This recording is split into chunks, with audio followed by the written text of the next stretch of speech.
ជ្រួលតាមគេថាដល់រឿងបុប្ផាបានឃើ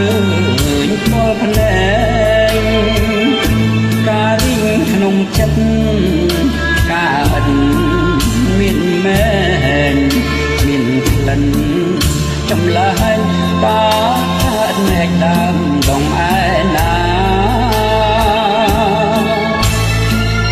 តាមពិនបុប្ផាជាឈ្មោះស្រស្រីធ្វើឲ្យកវីញាប់ញួរចិន្តាកាំងបីអាភងជាប់ចិត្តប្រាថ្នាគិនយកសង្ខារដាញ់ឲ្យមរណា